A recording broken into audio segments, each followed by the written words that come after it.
नमस्कार दोस्तों, स्वागत आपका BGWLM।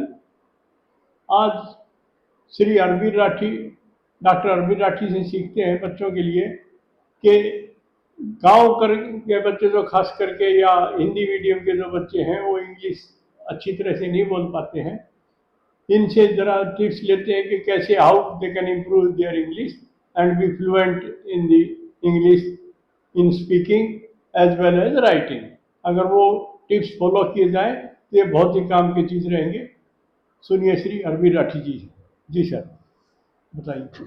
दोस्तों, प्यारे बच्चों, आजकल इंग्लिश की बहुत डिमांड रहती है क्योंकि इंग्लिश के बिना हमारा काम चलता नहीं है। हर इंटरव्यू में, हर जॉब के लिए English is the easiest language on the earth. लेकिन हमारे खासकर ग्रामीण अंचल के बच्चे इससे बहुत घबराते हैं। जी। और ये कोई ज़्यादा मुश्किल काम नहीं है। इंग्लिश लर्न करने के लिए आपने एक तो रजिस्टर लगाना पड़ेगा मीनिंग का, और उसको जो भी when ever you come across any new word उसको उसमें लिखो अपने रजिस्टर में। और ज़्यादा नहीं, रोज के 100-200 इकट्ठे कर लिए, 3 से 5 वर्ड ही हमने रोज के लिखने हैं। और वो अपनी प्रेफरेबली टेक्स्ट बुक है जो हमारी, उसी में से। तीसरी का बच्चा है तो तीसरी की टेक्स्ट बुक में से, 7वीं 8वीं का तो अपनी क्लास की, उससे अपनी ही टेक्स्ट बुक से वो लेने हैं जी। और उसके बाद उसको डेली रिवाइज करना है। डेली रिवाइज का मतलब ये है, हर बच्चे को, चाहे वो ज्यादा पढ़ा है या थोड़ा पढ़ा है, उसको 2 से 20 तक पढ़े सबको आते हैं क्योंकि वो रटवा दिए जाते हैं मास्टरों द्वारा। जैसे मैं आपसे पूछूं 10 पंजे तो आप बताओगे सबको पता है 50 जी। तो 50 10 का पेड़ा हमारे यहाँ कहीं पे दिमाग में लेटा हुआ है या रखा हुआ है, पड़ा हुआ है, और वो 50 यहाँ आ गया। ये पंखे से या पेड़ से नहीं आया है, तो वहां 10 का भी पढ़ा है, 2 से 20 तक के पढ़े हैं। ऐसे ही बार बार डेली रिवाइज करेंगे तो वो वर्ड यहाँ सेट हो जाएंगे। जब उनकी जरूरत होगी तो वो यहाँ आ जाएंगे, हमारे दिमाग में लिख रहे हैं या बोल रहे हैं। तो एक तो तरीका ये अपनाना पड़ेगा।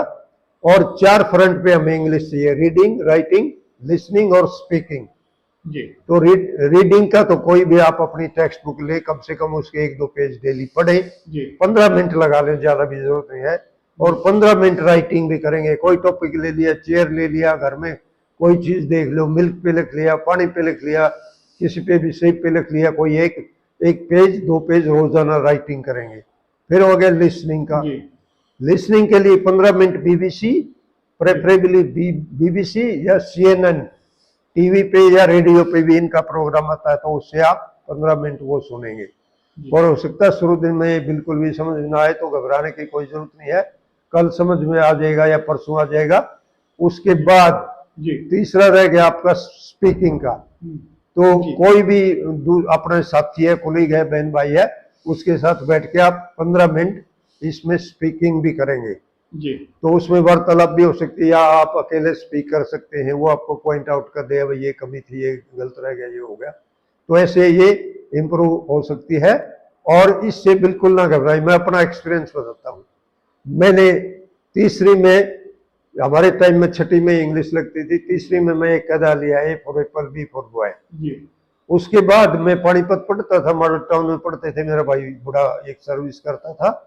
उसके बाद हम दिवाली के आसपास मेन बाजार में गए तो एक दुकान पे सेल लिखा हुआ था, SALE सेल।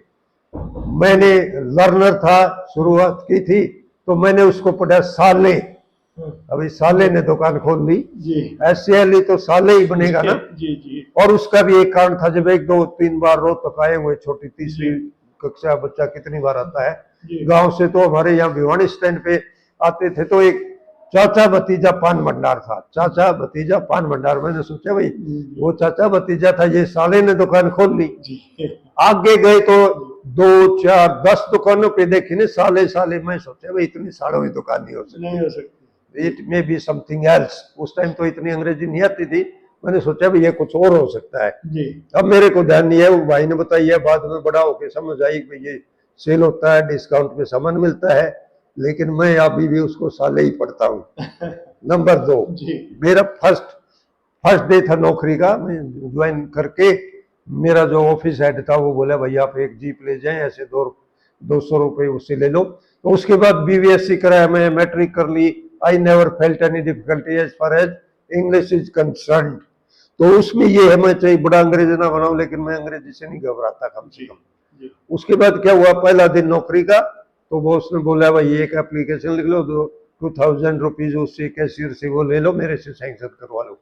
तो एज एज यूजुअल मैंने to the project director kindly give me an advance of ₹2000 लिख दिया, जी और उसके आगे रख दी उसने जो है ना, गिव को स्ट्राइक करके उसके ऊपर लिख दिया अलाउ, क्योंकि उसका ग्रीन पेन होता है ऑफिस हेड का, इसलिए। और उसने सैंक्शन करके आधी सेकंड भी नहीं लगाई, मेरे को थमा दी और मेरे को कुछ नहीं कहा। मैंने कैशियर के पास जाके देखा कि जी। भाई ये तो it should have been allow, instead he will allow हाँ। इंस्टेड ऑफ गिविंग, जी। वो पैसे देगा नहीं, ही विल अलाउ। तो मैं जी। सोचा भाई थोड़ा इस पे ध्यान लगाना पड़ेगा।